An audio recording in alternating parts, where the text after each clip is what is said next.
রাসূলুল্লাহ সাল্লাল্লাহু আলাইহি ওয়াসাল্লাম বলছেন, ফাত্তাকুদ দুনিয়া ওয়াত্তাকুন নিসা, দুনিয়ার ধোঁকা থেকে বেঁচে থাকো এবং নারীর ধোঁকা থেকে বেঁচে থাকো। নারীর ধোঁকা থেকে বেঁচে থাকো। বেপর্দা নারীর হাসি হাসি না, সেটা আগুন। বেপর্দা নারীর রূপ যৌবন, এটা শরীর না, এটা জাহান্নামের টুকরা, আগুনের কুণ্ডলী। একটা প্রাইভেট কোম্পানিতে চাকরি করে একটা যুবক ছেলে, সে দৌড়াই আমারে দেখে আসছে, আইসাই জড়ায় ধরে কাঁদতেছে। তাই বললাম, কি হয়েছে বাপ কও? কয়, হুজুর আমি রিলেশন করে বিয়ে করছি। রিলেশন মানে প্রেম, প্রেম করে বিয়ে করছি। এখন বিয়ে করলাম আজকে হুজুর 1 বছরের উপরে হয়, কিন্তু আমার বউ কোনোভাবেই আমার মা বাবার সামনেও যাইতে চায় না, তাদেরকে 1 গ্লাস পানিও আগায় দিতে চায় না কোনোভাবে হুজুর। আমি আমার সর্বোচ্চ অনুরোধ করছি, মা বাবার সামনে একটু কথাও বলতে চায় না। কয় যে সে কোনোভাবেই, তার এক বক্তব্য যে সে আমার এই গোলামি করতে পারবে না, সে আমার এটারে গোলামি করে, এটা নাকি গোলামি করা। এখন আমি কি করবো হুজুর? আমি কিছুই বুঝতেছি না। রাগ করে একদিন তালাক দিয়ে ফেলছি। এরপরে এখন আবার সে বলতেছে থাকবে, এখন আসে। এখন আমি কোনো সুখ পাইতেছি না, শান্তি পাইতেছি না, কোনো উন্নতি পাইতেছি না। তা আমি বললাম, তালাকও দিলা, আবার এখন থাকো, আবার প্রেমও করলা, তোমার মা বাবারও খবর হয় না। এত সদরবদর কথা বলবো না, জিন্দিগিটাতে একটা সদরবদর বানাই লাইছ। হ্যাঁ, যে মেয়েকে তালাক দিয়েছ, এবার তার প্রতি যদি তোমার হাজার ভালোবাসাও হয়, যে মেয়েকে তুমি তালাক দিছ, এবার যদি সে রাবেয়া বসরির মতো আচরণও করে, তারপরেও তো সে তোমার জন্য হারাম। হারাম না? তাইলে এখন তুমি এটি ইচ্ছা করো, এখানে কাহিনী বলো কেন বাপ? বগুড়া বাড়ি। তাইলে আমি তখন তাকে বললাম যে ভাইয়া, নামও বলে দিছি যে তুমি অমুকখানে যাইবা, একজন মুফতি সাহেবের কাছ থেকে লিখিত ফতুয়া নিবা এবং খুব দ্রুত গতিতে বিচ্ছিন্ন হবে, নাইলে জীবনটা তোমার আরো ধুকে ধুকে একদিন পথের কাঙ্গাল হইয়া একদিন ভিক্ষার থালা হাতে নিয়ে আনবে। কারণ এত বড় হারাম করো না।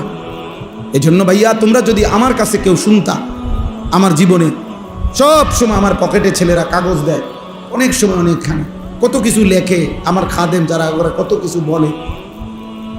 কি পরিমাণ এই হারাম সম্পর্কের কারণে প্রিয় ভাই, প্রথম তো মনে হয় ওই মেয়ে তোমারে ভালোবাসে, ওই মেয়ে তোমার সাথে প্রেম করে, সুন্দর সুন্দর কথা বলে, বিবাহের আগে তারও কোনো কিছু তোমার কাছে ভুল মনে হয় না, সেও তোমার কোনো কিছু ভুল মনে করে না। কিন্তু যেদিন থেকে বিবাহ হয়, সম্পর্ক ভালোবাসার পরে বিবাহ হয়, সেদিন থেকে দুনিয়াটা জাহান্নামের টুকরা হয়ে যায়। এজন্য দোস্ত আমার, কমপক্ষে আখেরাত তো আছেই, নিজের এই দুনিয়ার জীবনটা নষ্ট করো, জাহান্নামের টুকরা হয়ে যাবে এটা, জাহান্নামের টুকরা। কোনো নারীর পিছনে, ছবির পিছনে, কোনো জিনা ব্যভিচারের পিছনে, মোবাইলের এই অস্থির ছবির পিছনে আমার প্রিয় সন্তান জিন্দেগি নষ্ট করো না। এমন হায়াত শেষ করে দিও না, এমন সুন্দর রাত আর পাবা না, এমন সুন্দর দিন আর পাইবা না, আর পাইবা না। প্রিয় সন্তান, ভাবো, নিজের হাতে নিজেরে নষ্ট করে দিও না। মোবাইলের ওই নারী তোমারে কিছু দিবে না, সে জীবনেও কাউকে কিছু দেয় না, সে তার রূপ বিক্রি করছে। মোবাইলের ওই নর্তকী তোমারে কিছু দিবে না, তার কাছে দেওয়ার মতো কিছু নাই, তার যা দেওয়ার ছিল সে টাকার বিনিময়ে তা বিক্রি করে দিয়েছে। এজন্য নর্তকী সুখ দেয় না, বেহায়া নারী সুখ দিতে পারে না, বেপর্দা নারী খোদার কসম সুখ দেয়। কারণ বেপর্দা নারী, বেহায়া নারী প্রতিনিয়ত তোমার চাইতে উত্তম পুরুষের দিকে তাকায় থাকে। যে নারী টেলিভিশনের নায়করা দেখে, যেই মহিলা ঘরে বসে বসে টেলিভিশনে অন্য পুরুষ দেখে, ওই এ বেডির জামাইরে কেমনে পছন্দ করবো? কারণ এই বেডির জামাই চাইতে তো ওইটা তো আরো বেশি সুন্দর। ওই বলবে যে আমার এটা কিটা দিছে, হ্যাঁ আমার দিয়ে একটা অজাত আমার কোহালে দিল, বলেন না? আমারই দিছে কিটা একটা আড্ডি ধরাইয়া, আর এই বেটা দেখো কি সুন্দর। এই সুযোগ কে করে দিল? তাই আপনি স্বামী, আপনি বুঝেন না আপনার স্ত্রী টেলিভিশন দেখে কি দেখে? বলে? আমার কাছে একটা কিতাব আছে, ওয়ালা তাকরাবুজ জিনা, আরবি।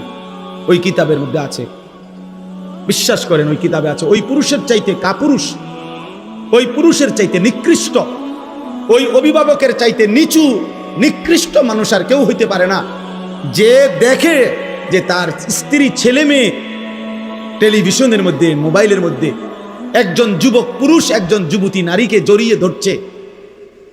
এই দৃশ্য দেখতেছে তার ছেলে, তার মেয়ে, এরপরও যার আত্মমর্যাদায় আঘাত লাগে না, যার কাছে লজ্জা লাগে না, শরম লাগে না, তার চাইতে নিকৃষ্ট পুরুষ কোনো আল্লাহর জমিন আর কেউ হইতে পারে না। তুই বেটা কোনো ব্যাড হইতে না, বেটা তুমি কোনো ব্যাড হইতে না, মেয়ে তুমি কোনো পুরুষে না, মেয়ে স্ত্রী আমার। আর এই বেটি ওই বেড়ায় আরেক বেডিরে জড়াইয়া ধরে, আর আমার বউ এটা তাকায়া তাকায়া দেখে ঘন্টার পর ঘন্টা। আর এই অপদার্থ স্বামী গেলে বেউকুফ বেটা, মরে যাওয়া উচিত বেটা, মরে যাওয়া উচিত। লজ্জা থাকলে, শরম থাকলে ভেঙে ফেলেন এই টেলিভিশন, আসার দিয়া ভাঙিয়া ফেলেন,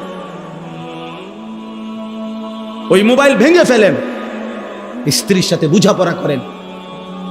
আমি তোমারে বিয়ে করছি, আমি পরপুরুষ দেখবা কেন?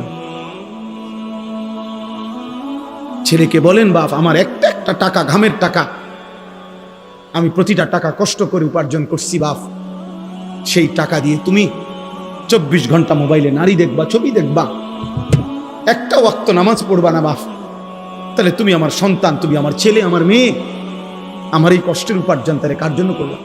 আল্লাহর দুশ্মনের জন্য? বেনামাজি আল্লাহর বন্ধু না দুশ্মন? বেনামাজি নবীর বন্ধু না দুশ্মন?